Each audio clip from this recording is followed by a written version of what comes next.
America എന്ന വൻ സാമ്രാജ്യത്തിൻ്റെ തികച്ചും രണ്ട് ധ്രുവങ്ങളിൽ നിന്ന് യാത്ര തുടങ്ങി ഒരു പതിറ്റാണ്ട് കൊണ്ട് പരസ്പരം പ്രതിഫലിപ്പിക്കുന്ന രണ്ട് കണ്ണാടികളായി മാറിയ മനുഷ്യർ.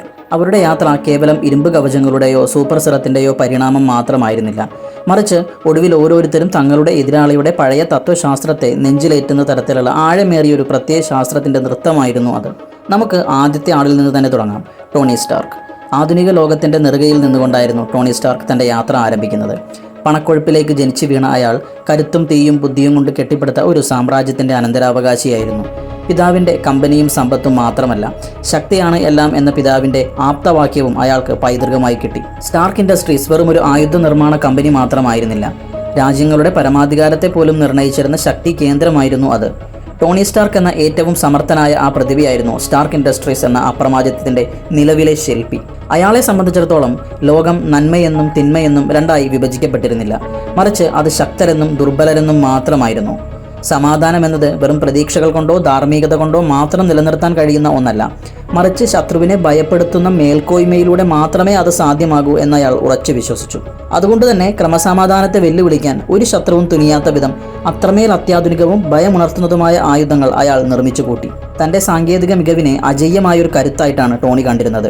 അമേരിക്കയുടെ ഏറ്റവും പ്രധാനപ്പെട്ട പ്രതിരോധ കവചം താനാണെന്നതിൽ അയാൾ അങ്ങേയറ്റം അഭിമാനിച്ചു. അയാളെ സംബന്ധിച്ചിടത്തോളം ദുർബലത എന്നാൽ കൃത്യമായ തയ്യാറെടുപ്പുകളുടെ അഭാവമോ അല്ലെങ്കിൽ പഴഞ്ചൻ സാങ്കേതിക വിദ്യയോ ആയിരുന്നു.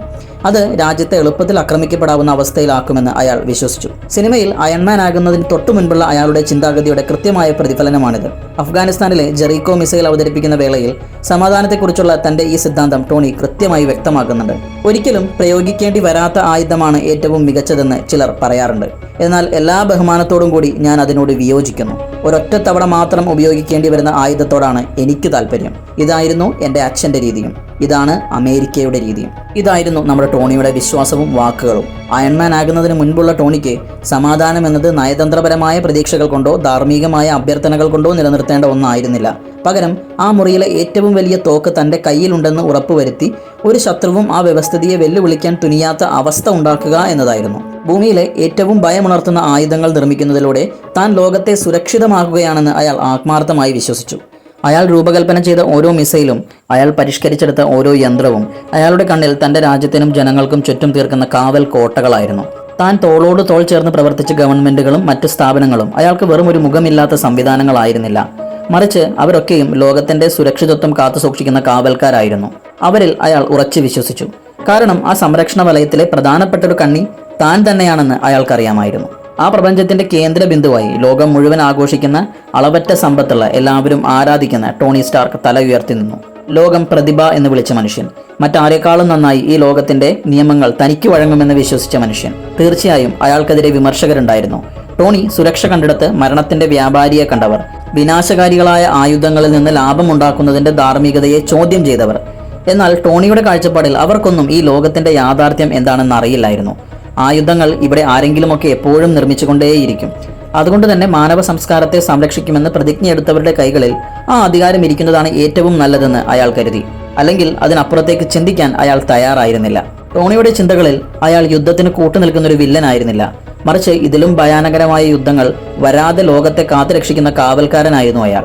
എന്നാൽ നമ്മുടെ സ്റ്റീവ് റോജേഴ്സിന്റെ കാര്യം ഇതിന് തികച്ചും വിപരീതമായിരുന്നു. ടോണി ജനിച്ചു വീണത് അമേരിക്കൻ അപ്രമാദിത്വത്തിന്റെ ആഡംബരങ്ങളിലേക്കാണെങ്കിൽ സ്റ്റീവ് ജനിച്ചത് അമേരിക്കയുടെ അതിജീവന പോരാട്ടങ്ങളുടെ സമയത്താണ്. യുദ്ധവും ഭീതിയും ത്യാഗവും അനിശ്ചിതത്വവും വിഴുങ്ങിയ ഒരു ലോകത്തേക്കായിരുന്നു സ്റ്റീവ് റോജേഴ്സിന്റെ ജനനം. ക്യാപ്റ്റൻ അമേരിക്ക ആകുന്നതിനും എത്രയോ മുൻപ് യുദ്ധത്തിന്റെ നിഴലിൽ ജീവിച്ചിരുന്ന ബ്രൂക്ലിനിലെ വെറും ഒരു മെലിഞ്ഞുണങ്ങിയ ചെറുപ്പക്കാരൻ മാത്രമായിരുന്നു സ്റ്റീവ് റോജേഴ്സ്. അധികാരമില്ലാത്തവനായി വെറും ഒരു കാഴ്ചക്കാരനായി നോക്കി നിൽക്കാൻ മാത്രം വിധിച്ച് സാധാരണക്കാരായ മനുഷ്യർ കടൽ കടന്ന് മരണത്തിലേക്ക് മാർച്ച് ചെയ്യുന്നത് അവൻ കണ്ടുനിന്നു. ടോണി സ്റ്റാർക്കിനെ പോലെ സമ്പത്തോ സ്വാധീനമോ വലിയ വലിയ സ്ഥാപനങ്ങളുടെ പിന്തുണയോ ഒന്നും സ്റ്റീവിന് ചുറ്റുമുണ്ടായിരുന്നില്ല. അവൻ വന്നത് അമേരിക്കയുടെ താഴെ തട്ടിൽ നിന്നാണ്, അമേരിക്കയുടെ ദുരിതങ്ങളിൽ നിന്നുമാണ്, കഠിനമായ പോരാട്ടങ്ങളിൽ നിന്നുമാണ്. അമേരിക്കയുടെ ഏറ്റവും മോശം സമയത്ത് നിന്നാണ് സ്റ്റീവ് റോജേഴ്സിന്റെ ഉദയം. അതുകൊണ്ട് തന്നെ ഈ ലോകത്തെക്കുറിച്ചുള്ള അവൻ്റെ കാഴ്ചപ്പാട് തികച്ചും വ്യക്തിപരമായിരുന്നു. അവൻ യുദ്ധത്തെ കണ്ടത് കേവലം ഭൂപടങ്ങളായോ രാഷ്ട്രീയമായോ തന്ത്രങ്ങളായോ ആയിരുന്നില്ല, മറിച്ച് മരണത്തിലേക്ക് നടന്നു നീങ്ങുന്ന ഭയചകിതരായ ഒരു പറ്റം യുവാക്കളായാണ് അവൻ അതിനെ കണ്ടത്. മക്കളെ നഷ്ടപ്പെടുന്ന കുടുംബങ്ങളായും അധികാരികളായ മനുഷ്യർ തങ്ങളുടെ വിധി നിർണ്ണയിക്കുമ്പോൾ ഇരകളാകേണ്ടി വരുന്ന പാവം മനുഷ്യരായുമാണ് അവൻ അതിനെ തിരിച്ചറിഞ്ഞത്. ശാരീരികമായി അങ്ങേയറ്റം ബലഹീനനായിരുന്നിട്ടും ഒരിക്കലും തകർക്കാൻ കഴിയാത്ത ഒന്ന് സ്റ്റീവിൻ്റെ ഉള്ളിലുണ്ടായിരുന്നു, അവൻ്റെ ധാർമ്മികമായ ആർജവം. Moral courage. ചില ആദർശങ്ങളിലാണ് സ്റ്റീവ് റോജേഴ്സ് വളർന്നത്. കടമ, അന്തസ്, ത്യാഗം, നീതി. ഒരാൾ ഒറ്റക്കായി പോയാൽ പോലും ശരിക്കു വേണ്ടി നിലകൊള്ളാൻ അയാൾക്ക് ഉത്തരവാദിത്തമുണ്ടെന്ന് അവൻ വിശ്വസിച്ചു. ക്യാപ്റ്റൻ അമേരിക്കയുടെ യൂണിഫോം ധരിക്കുന്നതിനും എത്രയോ മുൻപ് തന്നെ ആ വിശ്വാസം അവന്റെ ഉള്ളിൽ ആഴത്തിൽ വേരോടിയിരുന്നു. സ്റ്റീവിനെ സംബന്ധിച്ചിടത്തോളം കരുത്ത് എന്നത് ഒരിക്കലും മറ്റുള്ളവരെ അടിച്ചമർത്താനോ അധികാരം സ്ഥാപിക്കാനോ ഉള്ളതായിരുന്നില്ല. കരുത്ത് നിലനിൽക്കുന്നത് തന്നെ ദുർബലരായ മനുഷ്യരെ സംരക്ഷിക്കാൻ വേണ്ടിയാണ്. സ്റ്റീവിനെ സംബന്ധിച്ചിടത്തോളം കരുത്ത് എന്നത് ഒരിക്കലും പേശീബലത്തിലോ ശാരീരിക ക്ഷമതയിലോ കഴിവുകളിലോ ആയിരുന്നില്ല. മറിച്ച് എന്താണ് ശരിയെന്ന് കൃത്യമായി തിരിച്ചറിയുന്നതിലും അത് ചെയ്യേണ്ട നിമിഷത്തിൽ അതിനുള്ള ധീരത കാണിക്കുന്നതിലുമായിരുന്നു. അതുകൊണ്ടാണ് യാതൊരുവിധ മടിയും കൂടാതെ അവൻ ആ ഗ്രനേഡിന് മുകളിലേക്ക് ചാടി വീണത്. ആ സൂപ്പർ സിറം അവന്റെ ഞരമ്പുകളിലേക്ക് പടർന്നിറങ്ങുന്നതിന് എത്രയോ മുൻപ് തന്നെ ക്യാപ്റ്റൻ അമേരിക്ക അവന്റെ ഉള്ളിൽ ജനിച്ചു കഴിഞ്ഞിരുന്നു. അതുകൊണ്ട് തന്നെയാണ് പട്ടാളത്തിൽ ചേരാൻ അവൻ അത്രമേൽ കൊതിച്ചതും. യുദ്ധത്തെ ഒരു മഹത്തായ കാര്യമായി കണ്ടതുകൊണ്ടല്ല അവൻ അതിന് മുതിർന്നത്, മറിച്ച് തിന്മയെ നേരിട്ട് എതിർക്കേണ്ടത് എല്ലാ മനുഷ്യരുടെയും കടമയാണെന്ന് അവൻ വിശ്വസിച്ചതുകൊണ്ടാണ്. മറ്റുള്ളവർ അവനിൽ ഒരു മെലിഞ്ഞുണങ്ങിയ അശക്തനായ ചെറുപ്പക്കാരനെ മാത്രം കണ്ടപ്പോൾ സ്വന്തമായി പ്രതിരോധിക്കാൻ ശേഷിയില്ലാത്ത മനുഷ്യർക്ക് വേണ്ടി പോരാടാൻ ധാർമ്മികമായി ബാധ്യസ്ഥനായ ഒരാളായാണ് സ്റ്റീവ് സ്വയം തന്നെ കണ്ടത്. ഇവിടെയാണ് ഇരുവരും തമ്മിലുള്ള പ്രധാന വ്യത്യാസം. സ്റ്റീവ് റോജേഴ്സ് തന്റെ ജീവിതത്തിന്റെ ആദ്യകാലം അത്രയും ആ വ്യവസ്ഥിതിക്ക് പുറത്തു നിന്നുകൊണ്ട് അതിനുള്ളിലേക്ക് എങ്ങനെയെങ്കിലും ഒന്ന് കയറിപ്പറ്റാൻ ആഞ്ഞു ശ്രമിക്കുകയായിരുന്നു. എന്നാൽ ടോണി സ്റ്റാർക്ക് ആകട്ടെ ജനിച്ചതു മുതൽ ആ വ്യവസ്ഥിതിയുടെ കൃത്യം നടുവിലായിരുന്നു ജീവിച്ചത്. തന്റെ രാജ്യത്തിന്റെ ആദർശങ്ങളിലും സേവനത്തിലും ത്യാഗത്തിലും നീതിയിലും സ്റ്റീവ് പൂർണ്ണമായി വിശ്വസിച്ചിരുന്നു. പക്ഷെ അവൻ സേവിക്കാൻ ആഗ്രഹിച്ച ആ സ്ഥാപനങ്ങളൊക്കെയും അവനെ നിരന്തരം തള്ളിക്കളഞ്ഞു. അവന്റെ സ്വഭാവ ഗുണം കൊണ്ടല്ല, മറിച്ച് അവന്റെ ശാരീരിക അവസ്ഥ കാരണമാണ് അവർ അവനെ മാറ്റി നിർത്തിയത്. ആസ്മ, ശാരീരിക ബലഹീനതകൾ, മെഡിക്കൽ പരിമിതികൾ. അവന്റെ ഉദ്ദേശശുദ്ധി എത്രത്തോളം സത്യസന്ധമായിരുന്നിട്ടും ഓരോ വാതിലുകളും അവന്റെ മുഖത്തടിച്ചെന്ന പോലെ അടക്കപ്പെട്ടു. ആ അനുഭവങ്ങളാണ് സ്റ്റീവിനെ ഉള്ളിൽ നിന്ന് പാകപ്പെടുത്തിയത്. അവനെ സംബന്ധിച്ചിടത്തോളം ഈ ഔദ്യോഗിക സംവിധാനങ്ങൾ തുടക്കം മുതലേ പോരായ്മകൾ നിറഞ്ഞതായിരുന്നു. വ്യവസ്ഥിതികൾ എപ്പോഴും നന്മയെയോ ധാർമ്മിക മൂല്യങ്ങളെയോ തിരിച്ചറിയണമെന്നില്ല എന്നവൻ ചെറുപ്പത്തിലേ പഠിച്ചു. ഗവൺമെന്റ് നോക്കിയത് വെറും കണക്കുകളും ശാരീരിക അളവുകളും മെഡിക്കൽ റെക്കോർഡുകളും മാത്രമായിരുന്നു. അവന്റെ ഉള്ളിലെ ധീരത കാണാൻ അവർക്ക് ആർക്കും കഴിഞ്ഞില്ല. എന്നാൽ ടോണി സ്റ്റാർക്കിന്റെ അനുഭവം ഇതിന് നേർ വിപരീതമായിരുന്നു. ടോണി ജനിക്കുന്നതിന് മുൻപ് തന്നെ അവന്റെ കുടുംബം അമേരിക്കൻ അധികാര ശക്തികളുടെ ഏറ്റവും ഉന്നതമായ തലപ്പത്തുണ്ടായിരുന്നു. ആ രാജ്യത്തിന്റെ തന്നെ സാങ്കേതിക അടിത്തറ കെട്ടിപ്പടുക്കാൻ ഹൊവാർഡ് സ്റ്റാർക്ക് എന്ന അദ്ദേഹത്തിന്റെ അച്ഛൻ വലിയ പങ്ക് വഹിച്ചിരുന്നു.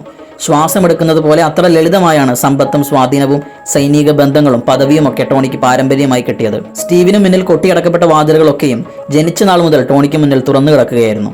ടോണി യഥാർത്ഥത്തിൽ ഒരു അസാമാന്യ പ്രതിഭയായിരുന്നത് കൊണ്ട് തന്നെ ഈ ഭരണ സംവിധാനങ്ങൾ അവനെ കൂടുതൽ ഇരു കൈയും നീട്ടി സ്വീകരിച്ചു. അവൻ വെറും ഒരു വ്യവസ്ഥിതിയുടെ ഭാഗമാവുകയായിരുന്നില്ല, മറിച്ച് അതിന്റെ ഒരു ആർക്കിടെക്റ്റ് ആയിരുന്നു. ഗവൺമെന്റുകൾ അവന് ഫണ്ട് നൽകി, സൈന്യങ്ങൾ അവനെ ആശ്രയിച്ചു, അതിശക്തരായ മനുഷ്യർ അവനെ ആരാധിച്ചു. ടോണിക്ക് നിർമ്മിക്കാൻ കഴിയുന്ന അത്ഭുതങ്ങൾക്ക് ഈ ലോകം അവന് വലിയ വലിയ പ്രതിഫലങ്ങൾ നൽകി.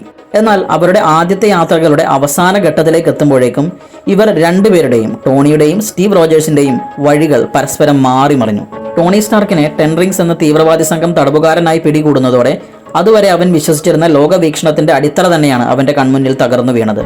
തന്റെ ജീവിതത്തിൽ ആദ്യമായി വർഷങ്ങളായി താൻ കാണാതെ പോയ അല്ലെങ്കിൽ അവഗണിച്ച ഒരു കൈപ്പേറിയ യാഥാർത്ഥ്യത്തെ നേരിട്ട് അഭിമുഖീകരിക്കാൻ അവൻ നിർബന്ധിതനായി.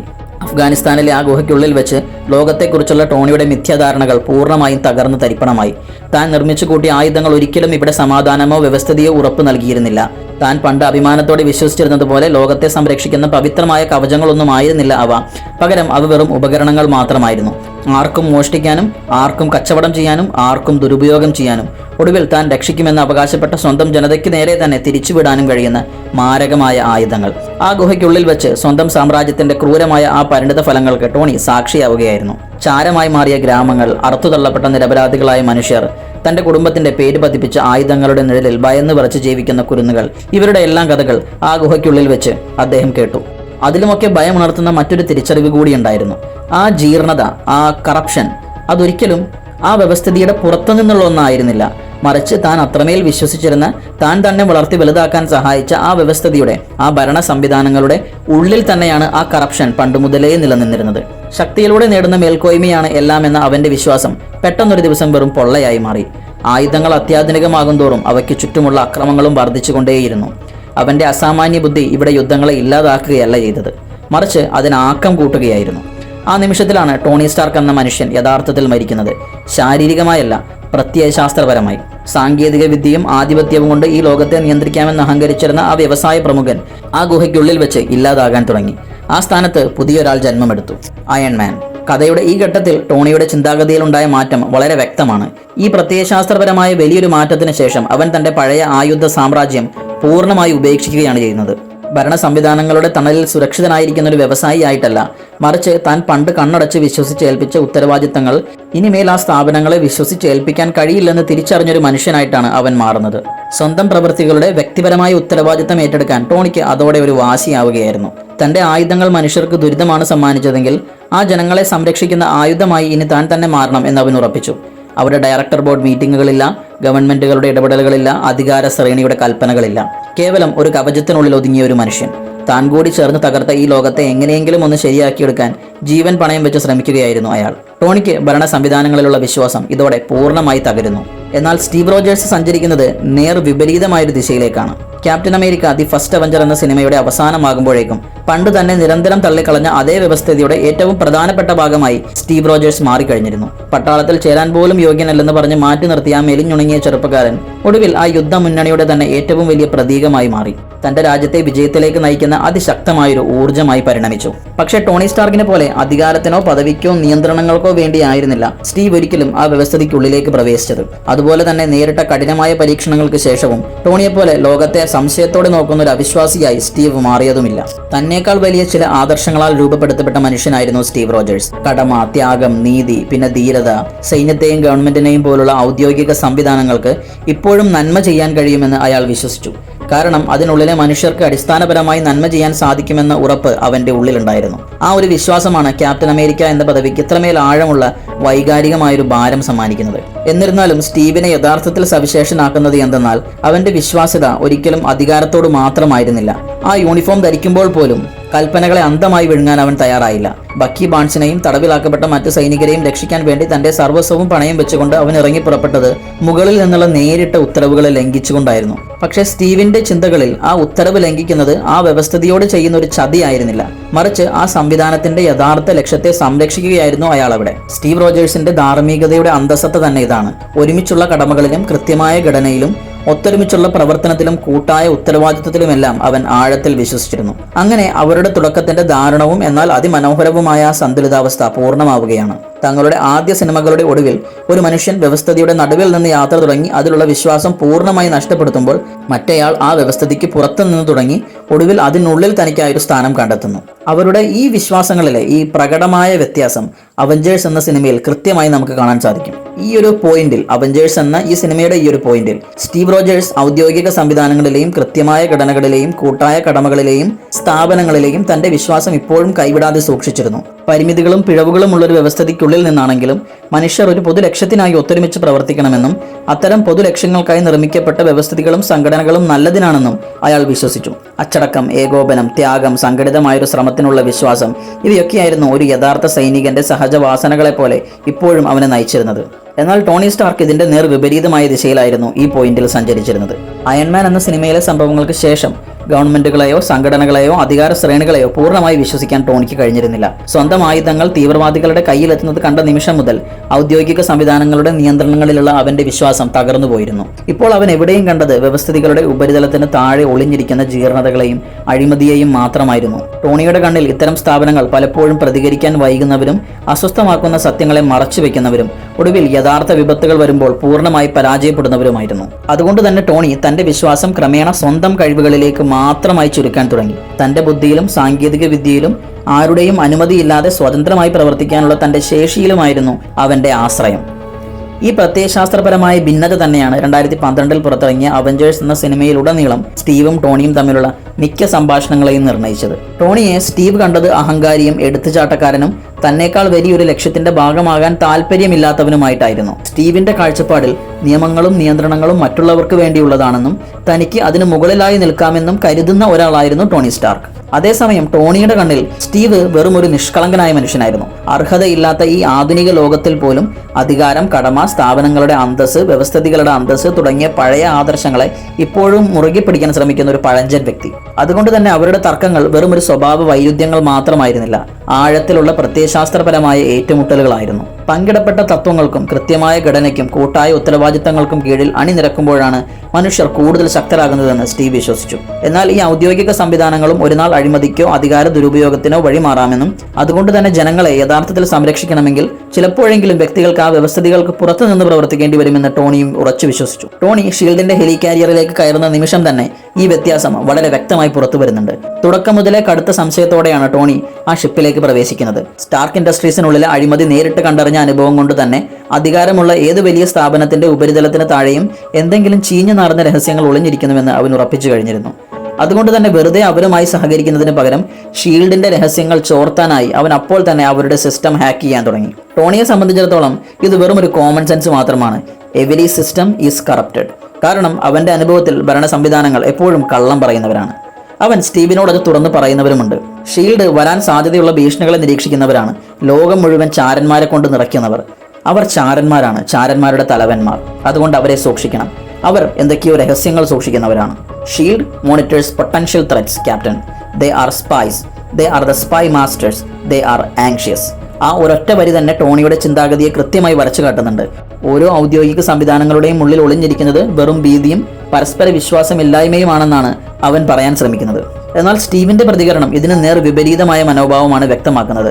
രണ്ടാം ലോക മഹായുദ്ധത്തിന്റെ അനുഭവങ്ങളിൽ നിന്നും ചിന്താഗതികളിൽ നിന്നും പൂർണ്ണമായി വേർപെട്ടിട്ടില്ലാത്ത സ്റ്റീവ് ഇപ്പോഴും വിശ്വസിക്കുന്നത് ഇത്തരം സംഘടിത സംവിധാനങ്ങൾക്ക് ഒരു ഉദാത്തമായ ലക്ഷ്യത്തെ സേവിക്കാൻ കഴിയുമെന്നാണ്. അവനെ സംബന്ധിച്ചിടത്തോളം പണ്ട് ഹൈഡ്രയെ തടയാൻ സഹായിക്കുകയും തനിക്കൊരു വലിയ ലക്ഷ്യത്തിന്റെ ഭാഗമാകാൻ അവസരമൊരുക്കുകയും ചെയ്ത അതേ ഔദ്യോഗിക ശ്രമങ്ങളുടെ തുടർച്ച മാത്രമാണ് ഷീൽഡ്. അതുകൊണ്ട് തന്നെ ഫ്യൂരിയെ അവിശ്വസിക്കാനും ഷീൽഡിനെ കുറിച്ച് അന്വേഷിക്കാനും ടോണി നിർബന്ധിക്കുമ്പോൾ സ്റ്റീവിന്റെ സ്വാഭാവികമായ മറുപടി ഇതായിരുന്നു: നമുക്ക് കൽപ്പനകളുണ്ട്, നമ്മളത് അനുസരിക്കണം. We have orders and we should follow. നമ്മളൊരു ടീമാണ്, നമുക്കൊരു ദൗത്യമുണ്ട്. We are a team and we have a mission. ഇതായിരുന്നു സ്റ്റീവ് റോജേഴ്സിന്റെ മറുപടി. തന്റെ ജീവിതയാത്രയുടെ ഈ ഘട്ടത്തിൽ സ്റ്റീവ് എവിടെയാണ് നിൽക്കുന്നതെന്ന് വ്യക്തമാക്കാൻ അദ്ദേഹത്തിന്റെ ഈ വരികൾ മാത്രം മതിയാകും. കൂട്ടായ പ്രവർത്തനം കൃത്യമായി മുന്നോട്ട് പോകണമെങ്കിൽ അച്ചടക്കവും പരസ്പര വിശ്വാസവും വ്യക്തമായൊരു ഘടനയും അനിവാര്യമാണെന്ന് സ്റ്റീവ് വിശ്വസിക്കുന്നു.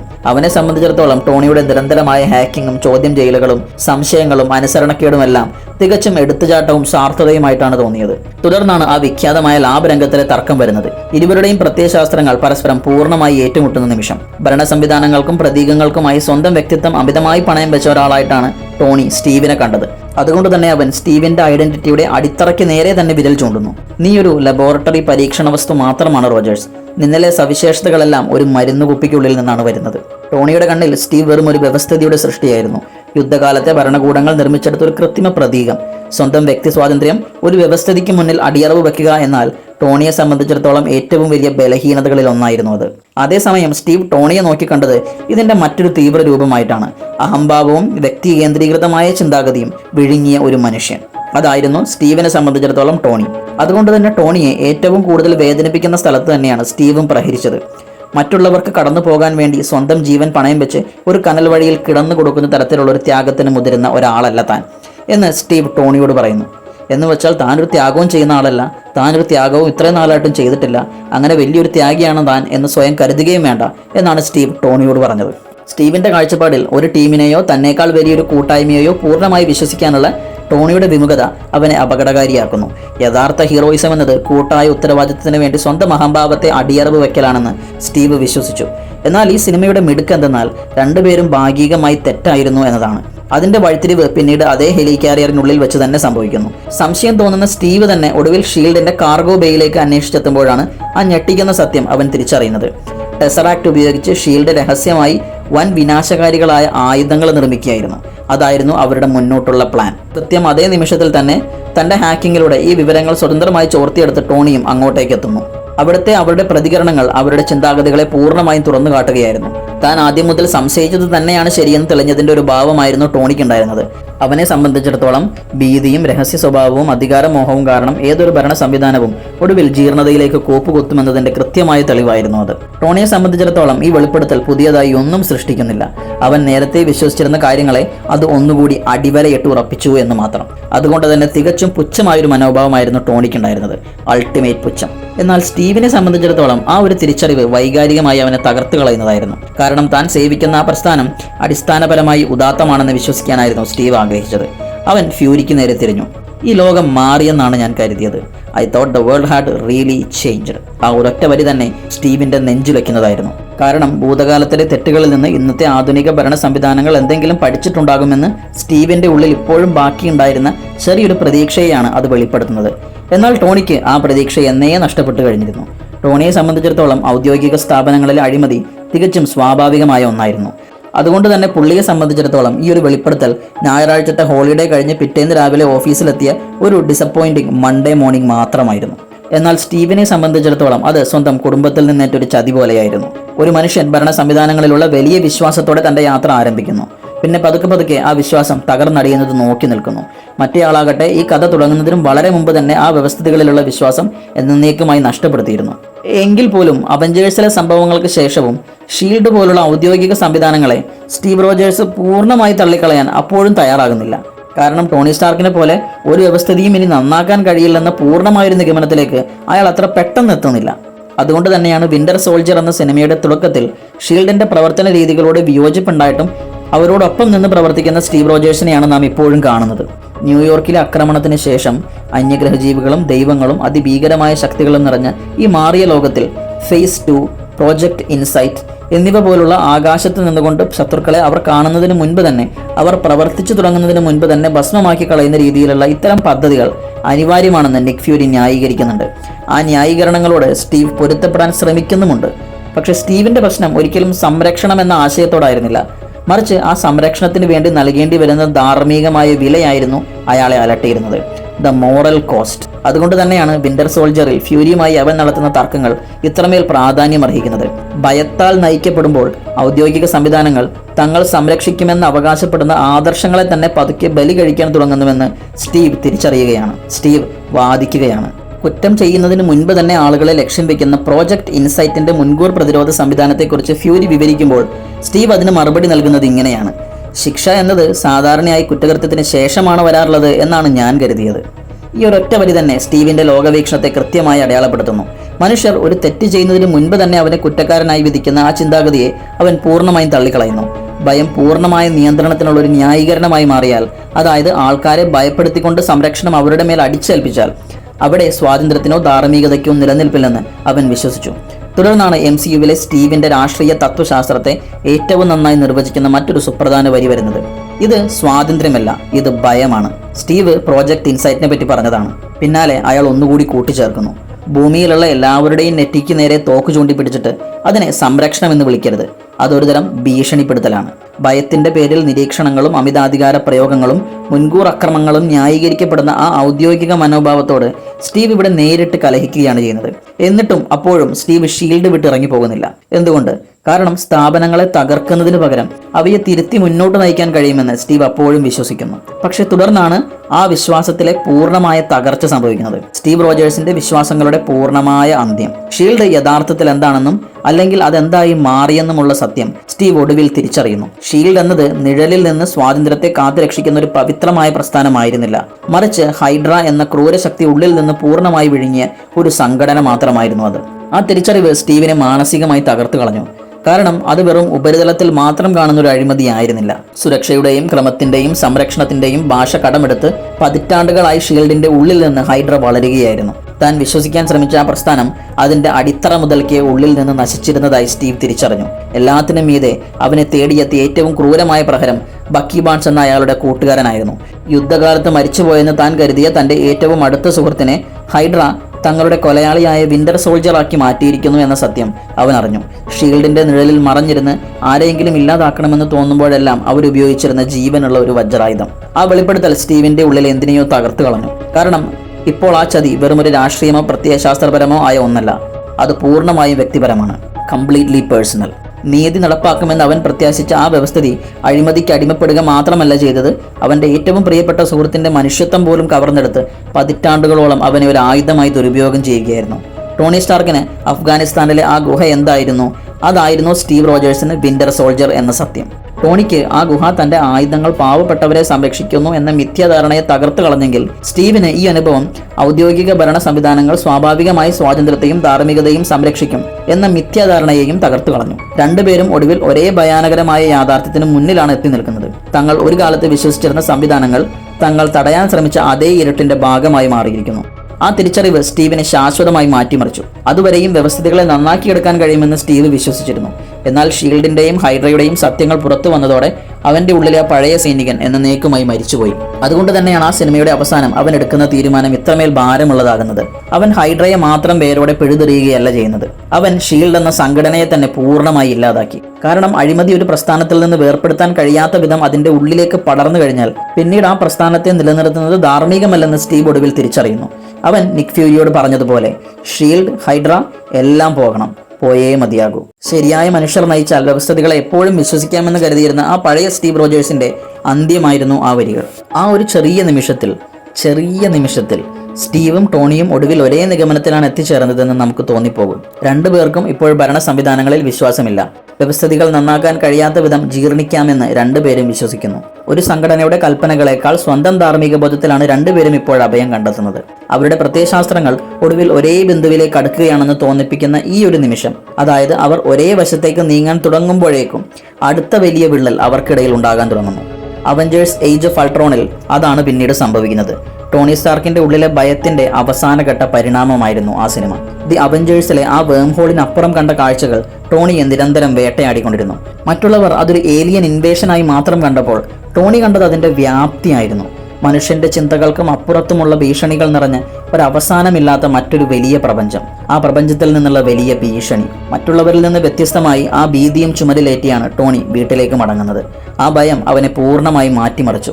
അവൻ ഒരൊറ്റ ചോദ്യത്തിന് ചുറ്റുമാണ് പതുക്കെ കുടുങ്ങി തുടങ്ങിയത്. അടുത്ത തവണ അവഞ്ചേഴ്സിന്റെ ശക്തി തികയാതെ വന്നാൽ എന്തു ചെയ്യും? ആ ചിന്തയാണ് അൾട്രോൺ എന്ന കൃത്രിമ ബുദ്ധിയിലേക്ക് അവനെ നയിക്കുന്നത്. ലോകത്തിന് ചുറ്റും ഒരു ഇരുമ്പ് കവചം തീർക്കാൻ വേണ്ടി നിർമ്മിച്ച ഒന്നിലേക്ക്. ടോണിയുടെ കണ്ണിൽ അൾട്രോൺ മനുഷ്യന്റെ ബലഹീനതകളോ മടിയോ ഇല്ലാത്ത അതിവേഗം പ്രവർത്തിക്കുന്ന തികച്ചും യുക്തിസഹമായൊരു പരമ കാവൽക്കാരനാകേണ്ടതായിരുന്നു. നക്ഷത്രങ്ങൾക്കിടയിൽ നിന്ന് വരാനിരിക്കുന്ന ആ വലിയ വിപത്തിനെ അതിജീവിക്കാൻ മനുഷ്യരാശിക്ക് അത്രമേൽ ശക്തമായൊരു സംരക്ഷണം ആവശ്യമാണെന്ന് അവൻ ആത്മാർത്ഥമായി വിശ്വസിച്ചു. പക്ഷേ ടോണിയുടെ പ്രത്യയശാസ്ത്രത്തിലെ ഏറ്റവും വലിയ പോരായ്മ അൾട്രോണിനും പാരമ്പര്യമായി ലഭിച്ചു: പൂർണ്ണമായ നിയന്ത്രണത്തിലൂടെയുള്ള സമാധാനം. അതായിരുന്നു അൾട്രോൺ വിശ്വസിച്ചത്. മനുഷ്യൻ അടിസ്ഥാനപരമായി അക്രമകാരിയും സ്വയം നശിക്കുന്നവനുമാണെന്ന് കണ്ടതോടെ അൾട്രോൺ ആ ഭയങ്കരമായ നിഗമനത്തിലെത്തുന്നു. ഭൂമിയെ രക്ഷിക്കാനുള്ള ഏക മാർഗം അതിനെ നശിപ്പിച്ചുകൊണ്ടിരിക്കുന്ന മനുഷ്യരെ തന്നെ ഇല്ലാതാക്കുക എന്നതാണ്. തുടർന്നുണ്ടായത് മഹാദുരന്തമായിരുന്നു. സൊക്കോവിയ മനുഷ്യരാശിയുടെ വംശനാശത്തിന് തൊട്ടടുത്തെത്തി. അമിതമായ സംരക്ഷണത്തിലൂടെ സുരക്ഷിതത്വം ഉറപ്പാക്കാനുള്ള ടോണിയുടെ ശ്രമത്തിന്റെ ഭാരത്തിൽ നഗരങ്ങൾ തന്നെ തകർന്നു വീണു. ആ പരാജയം ടോണിയെ ആകെ തകർത്തു കളഞ്ഞു. കാരണം തന്റെ ആയുധങ്ങൾ തെറ്റായ കൈകളിൽ എത്തുന്നതിനെക്കുറിച്ച് മാത്രമല്ല ടോണി ഇപ്പോൾ ഭയപ്പെടുന്നത്. ലോകത്തെ രക്ഷിക്കാനുള്ള അവന്റെ സ്വന്തം ശ്രമങ്ങൾ പോലും എങ്ങനെയാണ് വൻ ദുരന്തങ്ങളായി മാറുന്നത് എന്ന കൈപ്പേറിയ സത്യം അവൻ തിരിച്ചറിയുകയായിരുന്നു. അതോടൊപ്പം മറ്റൊരു വേദനാജനകമായ യാഥാർത്ഥ്യവും അവനെ തേടിയെത്തി: അനുബന്ധ നാശനഷ്ടങ്ങൾ, കൊളാറ്ററൽ ഡാമേജസ്.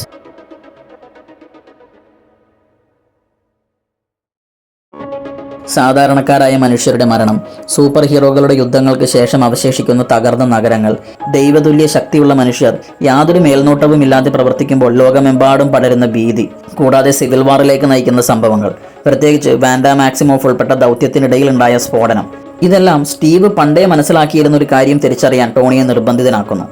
നല്ല ഉദ്ദേശങ്ങൾ കൊണ്ട് മാത്രം കാര്യമില്ല, എന്നാലും മനുഷ്യർ മരിച്ചുകൊണ്ടേയിരിക്കും. അതോടെ ടോണി സ്റ്റാർക്ക് മറ്റൊരു പ്രത്യയശാസ്ത്രപരമായ പരിവർത്തനത്തിലേക്ക് കടക്കുന്നു. ഒരു കാലത്ത് ഔദ്യോഗിക സംവിധാനങ്ങളെ തള്ളിക്കളഞ്ഞ് ലോകത്തെ രക്ഷിക്കാൻ വ്യക്തിപരമായ സ്വാതന്ത്ര്യമാണ് ആവശ്യമെന്ന് വിശ്വസിച്ച അതേ മനുഷ്യൻ ഇപ്പോൾ അതിൻ്റെ നേർ വിപരീതമായി ചിന്തിക്കാൻ തുടങ്ങുന്നു. നിയന്ത്രണമില്ലാത്ത അധികാരം അങ്ങേയറ്റം അപകടകരമാണ്. ഏതാണ് ശരിയെന്ന് സ്വന്തമായി തീരുമാനിക്കാൻ അവഞ്ചേഴ്സിന് പോലും അവകാശമില്ല. നായകന്മാർക്കും മേൽനോട്ടവും നിയന്ത്രണവും വളരെ ആവശ്യമാണ്. ഇതാണ് ടോണിയെ സൊക്കോവിയ ഉടമ്പടി പിന്തുണയ്ക്കാൻ പ്രേരിപ്പിക്കുന്നത്. അവഞ്ചേഴ്സിനെ അന്താരാഷ്ട്ര ഗവൺമെന്റുകളുടെ നിയന്ത്രണത്തിന് കീഴിൽ കൊണ്ടുവരാൻ ലക്ഷ്യമിട്ട ഒരു ഔദ്യോഗിക വ്യവസ്ഥിതി. അനിയന്ത്രിതമായ സ്വാതന്ത്ര്യം വലിയ ദുരന്തങ്ങൾ സൃഷ്ടിക്കുമെന്ന് ടോണി ഇപ്പോൾ ഉറച്ചു വിശ്വസിക്കുന്നു. വിരോധാഭാസം എന്ന് പറയട്ടെ, ഒരു കാലത്ത് സ്റ്റീവ് റോജേഴ്സ് മുറുക്കെ പിടിച്ചിരുന്ന അതേ ചിന്താഗതിയിലേക്കാണ് ടോണി ഇപ്പോൾ എത്തിച്ചേരുന്നത്. ഘടനയിലുള്ള വിശ്വാസം, മേൽനോട്ടം, കൂട്ടായ ഉത്തരവാദിത്തം, സ്ഥാപനങ്ങളുടെ നിയന്ത്രണം. അതേസമയം സ്റ്റീവ് റോജേഴ്സ് സഞ്ചരിക്കുന്നത് ഇതിന് തികച്ചും വിപരീതമായ ദിശയിലാണ്. ഷീൽഡ്, ഹൈഡ്ര, പ്രോജക്ട് ഇൻസൈറ്റ്, സ്വന്തം പ്രസ്ഥാനങ്ങളിൽ നിന്ന് നേരിട്ട ചതി, ഇതിനൊക്കെയും ശേഷം വ്യക്തികളുടെ ധാർമ്മികമായ തീരുമാനങ്ങൾക്ക് മുകളിൽ അധികാരം സ്ഥാപിക്കാൻ ഗവൺമെന്റുകളെയോ മറ്റ് സംഘടനകളെയോ വിശ്വസിച്ചേൽപ്പിക്കാൻ കഴിയില്ലെന്ന് സ്റ്റീവ് ഉറപ്പിച്ചു കഴിഞ്ഞിരുന്നു. രാഷ്ട്രീയ സംവിധാനങ്ങൾക്ക് മുന്നിൽ സ്വന്തം സ്വാതന്ത്ര്യം പണയം വെക്കുന്നത് ഒടുവിൽ വലിയ അഴിമതിയിലേക്കും ഭയത്താൽ നയിക്കപ്പെടുന്ന നിയന്ത്രണങ്ങളിലേക്കും ഒടുവിൽ സുരക്ഷ എന്ന പേരിൽ നിരപരാധികളായ മനുഷ്യർ ബലി കഴിപ്പിക്കപ്പെടുന്നതിലേക്കുമാണ് നയിക്കുക എന്ന് അയാൾ ഭയപ്പെട്ടു. അതായത് നമ്മുടെ ടോണി ആദ്യം വിശ്വസിച്ചിരുന്ന ഫിലോസഫിയിലാണ് ഇപ്പോൾ ക്യാപ്റ്റൻ വിശ്വസിക്കുന്നത്. അങ്ങനെ ഒരു കാലത്ത് സിസ്റ്റത്തിന്റെ കാവൽക്കാരനായിരുന്ന സ്റ്റീവ് അതിന് പുറത്തു നിൽക്കുന്ന വിപ്ലവകാരിയായി മാറുന്നു. സിസ്റ്റത്തിന് പുറത്തു നിന്നിരുന്ന ടോണി ആകട്ടെ അതിന്റെ ഉള്ളിൽ കടന്നതിന്റെ സംരക്ഷകനായി മാറുന്നു. അങ്ങനെ സിവിൽ വാർ ആരംഭിക്കുമ്പോഴേക്കും അവിശ്വസനീയമായ ആ മാറ്റം അവിടെ സംഭവിച്ചു കഴിഞ്ഞിരുന്നു. അവരുടെ പ്രത്യയശാസ്ത്രങ്ങൾ അവർ പരസ്പരം കൈമാറുന്നു. ഒരു കാലത്ത് ഔദ്യോഗിക സംവിധാനങ്ങളെ അത്രമേൽ വിശ്വസിച്ചിരുന്ന ടോണി സ്റ്റാർക്ക് ഇപ്പോൾ വിശ്വസിക്കുന്നത് അധികാരം മുകളിൽ നിന്ന് നിയന്ത്രിക്കപ്പെടണം എന്നാണ്. ഒരു കാലത്ത് ഭരണ സംവിധാനങ്ങളെ വിശ്വസിച്ചിരുന്ന സൈനികനായ സ്റ്റീവ് റോജേഴ്സ് ഇപ്പോൾ വിശ്വസിക്കുന്നത് വ്യക്തികളുടെ ധാർമ്മിക ബോധം ഗവൺമെന്റിന്റെ കൽപ്പനകൾക്കും മുകളിലായിരിക്കണം. സിവിൽ വാറിൽ അവർ വെറും ഒരു കാര്യത്തിൽ വിയോജിക്കുകയല്ല ചെയ്യുന്നത്, മറിച്ച് അവർ ഓരോരുത്തരും മറ്റേയാളുടെ പഴയകാല ചിന്താഗതികളുടെ പ്രതിഫലനങ്ങളായി മാറുകയാണ്. അതാണ് ഈ പോരാട്ടത്തെ ഇത്രമേൽ ദാരുണമാകുന്നത്. കാരണം രണ്ടുപേരിൽ ആരും തന്നെ പൂർണ്ണമായിട്ട് തെറ്റുകാരല്ല. രണ്ടുപേരും തങ്ങൾക്കുണ്ടായ മാനസിക ആഘാതങ്ങളോടാണ് പ്രതികരിക്കുന്നത്. വരാനിരിക്കുന്ന വലിയൊരു ദുരന്തത്തെ തടയാനാണ് രണ്ടുപേരും ശ്രമിക്കുന്നത്. പക്ഷെ അവരെ രൂപപ്പെടുത്തിയ അവരുടെ ജീവിതാനുഭവങ്ങൾ ഈ ലോകത്തെ എങ്ങനെ സംരക്ഷിക്കണം എന്ന ചോദ്യത്തിന് രണ്ട് വിപരീത ധ്രുവങ്ങളിലുള്ള ഉത്തരങ്ങളിലേക്കാണ് അവരെ എത്തിച്ചത്. അങ്ങനെ സിവിൽ വാർ ആരംഭിക്കുമ്പോഴേക്കും അവരുടെ പ്രത്യയശാസ്ത്രങ്ങൾ ഒടുവിൽ നേർക്കുനേർ ഏറ്റുമുട്ടുന്നു. അതോടെ അവരുടെ പോരാട്ടം വെറും ഒരു വ്യക്തിപരമായ വിയോജിപ്പല്ലാതായി മാറി. അതൊരു പ്രത്യയശാസ്ത്രപരമായ യുദ്ധമായി പരിണമിച്ചു. സംവിധാനങ്ങളിൽ എത്രയൊക്കെ പോരായ്മകൾ ഉണ്ടായാലും ക്രമസമാധാനം നിലനിർത്താൻ അവ ഇപ്പോഴും ആവശ്യമാണെന്ന് ടോണി കരുതുന്നു. എന്നാൽ ആ സംവിധാനങ്ങൾക്ക് മുന്നിൽ സ്വാതന്ത്ര്യം പണയം വെക്കുന്നത് അവർ സംരക്ഷിക്കുമെന്ന് അവകാശപ്പെടുന്ന ആദർശങ്ങളെ തന്നെ ഇല്ലാതാക്കുമെന്ന് സ്റ്റീവും വിശ്വസിക്കുന്നു. രണ്ടുപേർക്കും മറ്റേയാളെ തിരുത്താൻ കഴിയുന്നില്ല. കുറ്റബോധവും ഉത്തരവാദിത്തവും അതിന്റെ പരിണിത ഫലങ്ങളും ചൂണ്ടിക്കാണിച്ചാണ് ടോണി തന്റെ നിലപാട് ന്യായീകരിക്കാൻ ശ്രമിക്കുന്നത്. സൊക്കോവിയയിലെ നാശനഷ്ടങ്ങളും സാധാരണക്കാരുടെ മരണങ്ങളും ജനങ്ങളുടെ ഭീതിയും അവഞ്ചേഴ്സ് സൃഷ്ടിച്ച തകർച്ചയുമെല്ലാം അവൻ ഓർമ്മിപ്പിക്കുന്നു. എന്നാൽ സ്റ്റീവ് സംസാരിക്കുന്നത് ആദർശങ്ങളുടെ തലത്തിലാണ്. അവഞ്ചേഴ്സ് എവിടെ ഇടപെടണം, ആരെ രക്ഷിക്കണം, ആരെ അവഗണിക്കണം എന്ന് ഗവൺമെന്റുകൾ തീരുമാനിക്കുന്ന ഒരു അവസ്ഥയെ അവൻ ഭയപ്പെടുന്നു. അതൊടുവിൽ യഥാർത്ഥത്തിൽ ഇടപെടേണ്ട ഒരു സാഹചര്യത്തിൽ പോലും നമ്മളെ നിസ്സഹായരാക്കുമെന്ന് അവൻ മുന്നറിയിപ്പ് നൽകുന്നു. അതുകൊണ്ടാണ് സ്റ്റീവ് ടോണിയോട് ചോദിക്കുന്നത്, ഈ കമ്മിറ്റി നമ്മൾ പോകരുതെന്ന് കരുതുന്ന ഒരിടത്തേക്ക് നമ്മൾ നിർബന്ധിച്ചയച്ചാൽ എന്ത് ചെയ്യും? അല്ലെങ്കിൽ നമ്മൾ ഉറപ്പായിട്ടും പോകണം എന്ന് കരുതുന്ന ഒരു സ്ഥലത്തേക്ക് അവർ നമ്മളെ വിടാൻ അനുവദിച്ചില്ലെങ്കിലോ? സ്റ്റീവിനെ സംബന്ധിച്ചിടത്തോളം ധാർമ്മികത എന്നത് രാഷ്ട്രീയ സംവിധാനങ്ങൾക്ക് കരാറ് കൊടുത്ത് ഏൽപ്പിച്ച് എഴുതിത്തള്ളാൻ കഴിയില്ല. ഇവിടുത്തെ ഏറ്റവും വലിയ ദാരുണമായ കാര്യം എന്തെന്നാൽ രണ്ടുപേരും തങ്ങളെ ഏറ്റവും കൂടുതൽ ഭയപ്പെടുന്ന ആ ഭാവി വരാതിരിക്കാനാണ് ശ്രമിക്കുന്നത് എന്നതാണ്. നിയന്ത്രണമില്ലാത്ത അധികാരം സൃഷ്ടിക്കപ്പെടുന്ന അരാജകത്വത്തെയാണ് ടോണി ഭയപ്പെടുന്നത്. ഭരണകൂടത്തിന്റെ നിയന്ത്രണങ്ങൾ സൃഷ്ടിക്കുന്ന അടിച്ചമർത്തലുകളെയാണ് സ്റ്റീവ് ഭയപ്പെടുന്നത്. അതുകൊണ്ട് തന്നെ അവരുടെ തർക്കങ്ങളുടെ വീര്യം കൂടിക്കൊണ്ടേയിരുന്നു. ഒടുവിൽ ആ വാക്കുകൾക്ക് അർത്ഥമില്ലാതായി. അവഞ്ചേഴ്സ് രണ്ടായി പിളർന്നു. ആ എയർപോർട്ട് യുദ്ധത്തിൽ സുഹൃത്തുക്കളോട് തന്നെ പോരാടിയത് പരസ്പരം വെറുപ്പുള്ളത് കൊണ്ടായിരുന്നില്ല, മറിച്ച് മറ്റേ വശത്തിന്റെ പ്രത്യയശാസ്ത്രം ഒടുവിൽ ലോകത്തെ വലിയൊരു വിപത്തിലേക്ക് എത്തിക്കൂ എന്നവർ ആത്മാർത്ഥമായി വിശ്വസിച്ചതുകൊണ്ടാണ്. തുടർന്നാണ് ആ പൂർണ്ണമായ തകർച്ച വരുന്നത്. ബക്കി ബാൺസിനെയും തന്റെ മാതാപിതാക്കളുടെ മരണത്തെയും കുറിച്ചുള്ള ആ കൈപ്പേറിയ സത്യം ടോണി തിരിച്ചറിയുന്നു. സങ്കടവും ദേഷ്യവും വിഴിഞ്ഞ ടോണിക്ക് സ്റ്റീവിന് വെറും ഒരു തെറ്റായ വഴിയിൽ സഞ്ചരിക്കുന്ന സുഹൃത്തല്ലാതായി മാറി. അത് ആഴത്തിലുള്ള ഒരു ചതിയായിരുന്നു. സ്റ്റീവ് ആകട്ടെ ടോണിയെ അത്രമേൽ സ്നേഹിച്ചിരുന്നിട്ടും ബക്കിയെ കൈയൊഴിയാൻ തയ്യാറാകുന്നില്ല. ആ നിമിഷത്തിലാണ് അവഞ്ചേഴ്സിന്റെ വൈകാരികമായ ആ ആത്മബന്ധം എന്നേക്കുമായി തകർന്നടിയുന്നത്. സിവിൽ വാറിന്റെ അവസാനത്തോടെ അവഞ്ചേഴ്സ് പിന്നീട് ഒരിക്കലും പഴയ പോലെ ഒരു ടീമല്ലാതായി മാറുന്നു. അവരിൽ പകുതിയോളം പേർ തടവറയിലായി. ടോണി സ്റ്റാർക്കും സ്റ്റീവ് റോജേഴ്സും തമ്മിലുള്ള ബന്ധം പൂർണ്ണമായി തകരുന്നു. അവഞ്ചേഴ്സിനെ ഒരുമിച്ച് നിർത്തിയിരുന്ന പരസ്പര വിശ്വാസം ഇല്ലാതായി. പകരം ഒറ്റപ്പെടലും കൈപ്പേറിയ അമർഷവും ഭിന്നതകളും മാത്രമാണ് അവിടെ അവശേഷിച്ചത്. പിന്നീട് എന്ത് സംഭവിച്ചു? താനോസ് എന്ന മഹാവിപത്ത് സംഭവിച്ചു. ന്യൂയോർക്ക് ആക്രമണത്തിന് ശേഷം ടോണി സ്റ്റാർക്ക് എന്താണോ ഭയപ്പെട്ടിരുന്നത്, ഏത് സ്വപ്നത്തെയാണോ ഭയപ്പെട്ടിരുന്നത്, അതൊടുവിൽ യാഥാർത്ഥ്യമായി ആകാശത്തു നിന്നിറങ്ങുന്നു. ഗവൺമെന്റുകൾക്കും സൈന്യങ്ങൾക്കും അപ്പുറത്തുള്ളൊരു ശത്രു, മനുഷ്യരാശി ഇതുവരെ നേരിട്ടിട്ടില്ലാത്ത അത്രയും വലിയൊരു വിപത്ത്. ഏറ്റവും വലിയ പ്രശ്നം അവഞ്ചേഴ്സ് തങ്ങളുടെ ജീവിതത്തിലെ ഏറ്റവും ബലഹീനമായ നിമിഷത്തിലാണ് താനോസ് എന്ന ഈ മഹാവിപത്തിനെ നേരിടുന്നത് എന്നതാണ്. ഒറ്റക്കെട്ടായിട്ടല്ല, മറിച്ച് സ്വന്തം പ്രത്യയശാസ്ത്ര യുദ്ധത്തിന്റെ ഫലമായി പരസ്പരം ഭിന്നിച്ചു നിന്നുകൊണ്ട്. ടോണി സ്റ്റീവിൽ നിന്നും അകന്ന ബഹിരാകാശത്ത് ഒറ്റപ്പെട്ടു പോകുന്നു. സ്റ്റീവ് ആകട്ടെ നിയമത്തിന് പുറത്തു നിൽക്കുന്ന ഒരു ഒളിവ് ജീവിതം നയിക്കുകയായിരുന്നു. അവഞ്ചേഴ്സ് ലോകത്തിന്റെ വിവിധ കോണുകളിലായിട്ട് ചിതറിപ്പോയി. ഒരുമിച്ച് പോരാടാനുള്ള അവരുടെ ശക്തി പൂർണ്ണമായി നഷ്ടപ്പെട്ടിരുന്നു. താനോസ് ഭൂമിയിൽ കാലുകുത്തുന്നതിനു മുൻപ് തന്നെ അവഞ്ചേഴ്സ് എന്ന ആ മഹാപ്രതിരോധത്തിന്റെ കവചത്തിൽ വിള്ളലുകൾ വീണു കഴിഞ്ഞിരുന്നു. അതിന്റെ പരിണിതഫലം ഭീകരമായൊരു ദുരന്തമായിരുന്നു, സമ്പൂർണമായ നാശം. സ്വാതന്ത്ര്യത്തെക്കുറിച്ചും മേൽനോട്ടത്തെക്കുറിച്ചും ഔദ്യോഗിക സംവിധാനങ്ങളെക്കുറിച്ചും നിയന്ത്രണങ്ങളെക്കുറിച്ചുമുള്ള അവരുടെ ആ വലിയ തർക്കങ്ങൾക്കൊന്നും തന്നെ നക്ഷത്രങ്ങൾക്കിടയിൽ നിന്ന് വന്ന ആ വിപത്തിന് മുന്നിൽ യാതൊരു വിലയും ഉണ്ടായിരുന്നില്ല. കാരണം ആ നിമിഷത്തിൽ അവഞ്ചേഴ്സിന് യഥാർത്ഥത്തിൽ ആവശ്യമായിരുന്നത് പരസ്പരമുള്ള കൂട്ടായ്മ മാത്രമായിരുന്നു. എന്നാൽ അവർക്ക് അത് ഇതിനോടകം നഷ്ടപ്പെട്ടു കഴിഞ്ഞിരുന്നു. അതാണ് ഇൻഫിനിറ്റി വാറിന്റെ അവസാനത്തെ ഇത്രമേൽ വേദനാജനകമാക്കുന്നത്. താനോസ് ആ നായകന്മാരെ ശാരീരികമായി മാത്രമല്ല തോൽപ്പിച്ചത്, അവർ മാനസികമായി ഏറ്റവും തകർന്നു നിന്ന കൃത്യമായ നിമിഷത്തിലാണ് താനോസ് കടന്നു വരുന്നത്. ഒടുവിൽ അവൻ തന്റെ വിരലുകൾ ഞൊടിച്ചപ്പോൾ പ്രപഞ്ചത്തിലെ ജീവന്റെ പകുതിയും ഇല്ലാതായി. അവഞ്ചേഴ്സിന് ശക്തിയില്ലാത്തതുകൊണ്ടായിരുന്നില്ല ഇൻഫിനിറ്റി വാറിൽ അവർ തോറ്റത്, മറിച്ച് ഒരുമിച്ച് നിൽക്കേണ്ട ഏറ്റവും പ്രധാനപ്പെട്ട നിമിഷത്തിൽ അവർ പരസ്പരം ഭിന്നിച്ചു പോയതുകൊണ്ടാണ്. ഇൻഫിനിറ്റി വാറിൽ സംഭവിച്ച ഈ പരമമായ ദുരന്തത്തിന്റെ പരിഹാരം കാണുമ്പോൾ എൻഡ് ഗെയിം ഒരിക്കലും സിവിൽ വാറിലുണ്ടായ ആ പ്രത്യയശാസ്ത്രപരമായ മുറിവുകളെ പൂർണ്ണമായിട്ട് അവഗണിക്കുന്നില്ല. പകരം അത് ടോണി സ്റ്റാർക്കിനെയും സ്റ്റീവ് റോജേഴ്സിനെയും എത്തിക്കുന്നത് അത്രമേൽ തകർന്നടിഞ്ഞൊരു ലോകത്തിലേക്കാണ്. അവിടെ പഴയ തർക്കങ്ങൾക്കൊന്നും ഇനി യാതൊരു പ്രസക്തിയും ഉണ്ടായിരുന്നില്ല. കാരണം എൻഡ് ഗെയിം ആരംഭിക്കുമ്പോഴേക്കും ഭരണ സംവിധാനങ്ങളെക്കുറിച്ചും സ്വാതന്ത്ര്യത്തെക്കുറിച്ചും നിയന്ത്രണങ്ങളെക്കുറിച്ചുമുള്ള ആ ചർച്ചകൾ തികച്ചും അർത്ഥശൂന്യമായിരുന്നു. പ്രപഞ്ചം അപ്പോഴേക്കും അവസാനിച്ചു കഴിഞ്ഞിരുന്നു. ജീവന്റെ പകുതിയും തുടച്ചു നീക്കപ്പെട്ടു. അവഞ്ചേഴ്സ് പരാജയപ്പെട്ടു. ആ പരാജയത്തിന്റെ കനത്ത ഭാരവും ചുമലിലേറ്റിയാണ് രണ്ടുപേരും തികച്ചും വ്യത്യസ്തമായ വഴികളിലൂടെ സഞ്ചരിക്കുന്നത്. സിനിമയുടെ തുടക്കത്തിൽ ബഹിരാകാശത്ത് വെച്ച് പീറ്റർ പാർക്കറെ നഷ്ടപ്പെട്ട് ഒടുവിൽ ടോണി ഭൂമിയിലേക്ക് തിരിച്ചെത്തുമ്പോൾ അവൻ സ്റ്റീവുമായി അത്ര പെട്ടെന്ന് ഒത്തുതീർപ്പിലെത്തുന്നില്ല. സിവിൽ വാറിൽ നിന്നുണ്ടായ ആ വേദനയും അമർഷവും അവന്റെ ഉള്ളിൽ നിന്ന് പൊട്ടിത്തെറിക്കുകയായിരുന്നു. അവൻ സ്റ്റീവിന് നേരെ ആക്രോശിച്ചു. നമ്മൾ പരാജയപ്പെടുമെന്ന് ഞാൻ പറഞ്ഞിരുന്നു. അപ്പോൾ നീ പറഞ്ഞത് നമ്മൾ ഒരുമിച്ച് തോക്കുമെന്നാണ്. പക്ഷെ ഇപ്പൊ നോക്കൂ ക്യാപ്റ്റൻ, നമ്മൾ തോറ്റുപോയി. പക്ഷെ ആ സമയത്ത് നീ കൂടെ ഉണ്ടായിരുന്നില്ല. അവർക്കിടയിൽ ഉണ്ടായിരുന്ന എല്ലാ ബന്ധങ്ങളുടെയും വൈകാരികമായ തകർച്ചയായിരുന്നു ആ നിമിഷം. ടോണിയുടെ ദേഷ്യം താനോസിനോട് മാത്രമായിരുന്നില്ല. ഏറ്റവും വലിയൊരു ഭീഷണി മുന്നിൽ വന്നപ്പോൾ അതിനു മുൻപേ അവഞ്ചേഴ്സ് പരസ്പരം തല്ലിപ്പിരിഞ്ഞതിലുള്ള ദേഷ്യമായിരുന്നു അത്. അവരുടെ ഭിന്നതയാണ് പ്രപഞ്ചത്തെ ഈ ദുരന്തത്തിലേക്ക് നയിച്ചതെന്ന് ടോണി ഉറച്ചു വിശ്വസിച്ചു. ഒടുവിൽ താനോസിനെ അവർ കണ്ടെത്തുന്നു, താനോസിനെ കൊല്ലുന്നു. പക്ഷെ അപ്പോഴേക്കും ഒരുപാട് വൈകിപ്പോയിരുന്നു. ഇൻഫിനിറ്റി സ്റ്റോണുകൾ അവൻ ഇതിനോടകം നശിപ്പിച്ചു കഴിഞ്ഞിരുന്നു. അതായത് താനോസ് വരുത്തിവെച്ച ആ നാശം തിരുത്താനാകാത്ത വിധം ശാശ്വതമായി കഴിഞ്ഞിരിക്കുന്നു. അവർ പൂർണ്ണമായും പരാജയപ്പെട്ടു. ആ പരാജയമാണ് 5 വർഷത്തെ ആ നീണ്ട ഇടവേളയിലേക്ക് നയിക്കുന്നത്. ആ കഥയിലെ തന്നെ ഏറ്റവും പ്രധാനപ്പെട്ട വൈകാരികമായ കാലഘട്ടം. കാരണം ആ വർഷങ്ങളിലാണ് രണ്ടുപേരും തങ്ങളെ ഒരു കാലത്ത് വിഴുങ്ങിയിരുന്ന് ആ കടുംപിടുത്തമുള്ള പ്രത്യയശാസ്ത്രങ്ങളെ പതുക്കെ ഉപേക്ഷിക്കാൻ തുടങ്ങിയത്. ലോകത്തിന് ചുറ്റും ഒരു ഇരുമ്പ് കവചം തീർക്കാൻ ശ്രമിച്ചിരുന്ന ടോണി സ്റ്റാർക്ക് ഒടുവിൽ എല്ലാത്തിനെയും നിയന്ത്രിക്കണമെന്ന തന്റെ ആ വാശി ഉപേക്ഷിക്കുന്നു. അവൻ പെപ്പർ പോട്ട്സിനും മകൾ മോർഗനുമൊപ്പം ശാന്തമായൊരു ജീവിതം തിരഞ്ഞെടുത്തു. ജീവിതത്തിൽ ആദ്യമായി ഭയത്തിനും സിസ്റ്റങ്ങൾക്കും അവസാനിക്കാത്ത ഒരുക്കങ്ങൾക്കും അപ്പുറം മനുഷ്യർ തമ്മിലുള്ള ആത്മബന്ധത്തിന് ടോണി പ്രാധാന്യം നൽകി. സ്റ്റീവ് റോജേഴ്സിനും മാറ്റങ്ങൾ സംഭവിച്ചു. ഒരു കാലത്ത് ഗവൺമെന്റുകളോടും ഭരണ സംവിധാനങ്ങളോടും പോരാടിയിരുന്ന ആ സൈനികൻ ഇപ്പോൾ സാധാരണക്കാരായ മനുഷ്യർക്ക് കൗൺസിലിംഗ് നൽകിക്കൊണ്ട് താങ്ങാനാകാത്ത ആ വിയോഗത്തിൽ നിന്ന് അവരെ ജീവിതത്തിലേക്ക് തിരിച്ചു കൊണ്ടുവരാൻ സഹായിക്കുന്നു. അവൻ ഇപ്പോൾ സിസ്റ്റങ്ങളോട് പോരാടുകയോ ആദർശങ്ങൾ തെളിയിക്കാൻ ശ്രമിക്കുകയോ അല്ല ചെയ്യുന്നത്. അവൻ മനുഷ്യരുടെ മുറിവുകൾ ഉണക്കാൻ ശ്രമിക്കുകയാണ്. തുടർന്നാണ് ആ സ്നാപ്പ് ഇല്ലാതാക്കാനുള്ള വഴി തെളിയുന്നത്. അത് ഗവൺമെന്റുകളിലൂടെയല്ല സാധ്യമായത്, ഔദ്യോഗിക പ്രസ്ഥാനങ്ങളിലൂടെയുമല്ല. പകരം പരസ്പരമുള്ള വിശ്വാസത്തിലൂടെയാണ് അത് സാധ്യമായത്. സ്റ്റീവും ടോണിയും തമ്മിലുള്ള യഥാർത്ഥ ഒത്തുതീർപ്പ് അവഞ്ചേഴ്സ് കോമ്പൗണ്ടിന് പുറത്ത് വളരെ ശാന്തമായിട്ടാണ് നടക്കുന്നത്. ടോണി കാർ ഓടിച്ചു വരുന്നു. പുറത്തിറങ്ങി കാറിന്റെ ഡെക്കിയിൽ നിന്ന് ക്യാപ്റ്റൻ അമേരിക്കയുടെ ആ പ്രശസ്തമായ ഷീൽഡ് പുറത്തിറക്കുന്നു. അവിടെ സൊക്കോവിയ ഉടമ്പടികളെ കുറിച്ചുള്ള പ്രസംഗങ്ങളില്ല, നിയന്ത്രണങ്ങളെക്കുറിച്ചുള്ള തർക്കങ്ങളില്ല, അധികാരത്തെക്കുറിച്ചുള്ള ചർച്ചകളില്ല.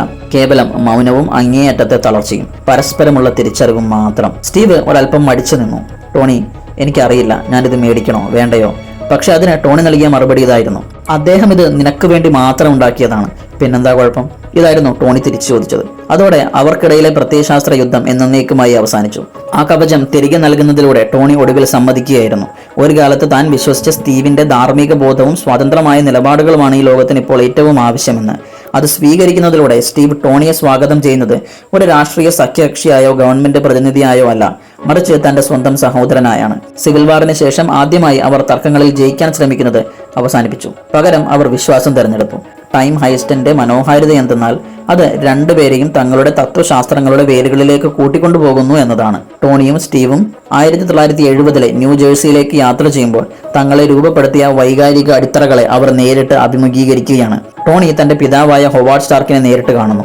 ആദ്യമായി അവൻ തന്റെ അച്ഛനെ ഒരു അസാധ്യ ഇതിഹാസമായോ വൈകാരികമായി അകലം പാലിച്ചിരുന്ന ഒരു പ്രതിഭയായോ അല്ലാതെ കാണുന്നു, മറിച്ച് അച്ഛനാകാൻ പോകുന്നതിന്റെ ഭയമുള്ള പരിമിതികളുള്ള ഒരു സാധാരണ മനുഷ്യനായിട്ടാണ്. തന്റെ അച്ഛൻ അദ്ദേഹത്തിൻ്റെതായ രീതിയിൽ തന്നെ ഒരുപാട് സ്നേഹിച്ചിരുന്നു എന്ന് ടോണി ഒടുവിൽ തിരിച്ചറിയുന്നു. ആ തിരിച്ചറിവ് പതിറ്റാണ്ടുകളായി ടോണിയെ വേട്ടയാടിയിരുന്ന ആ വലിയ മുറിവിനെ ഉണക്കിക്കളഞ്ഞു. സീമോ ചൂഷണം ചെയ്ത അതേ മുറിവിനെ. സിവിൽ വാറിലെ താൻ സ്നേഹിക്കുന്നവരെ സംരക്ഷിക്കാൻ എല്ലാറ്റിനെയും തന്റെ നിയന്ത്രണത്തിൽ നിർത്തേണ്ട ആവശ്യമില്ലെന്ന് ടോണി മനസ്സിലാക്കുന്നു. അതേസമയം സ്റ്റീവ് ഒരു ജനാലയിലൂടെ പെഗ്ഗി കാർട്ടറെ ഒളിഞ്ഞു നോക്കുന്നു.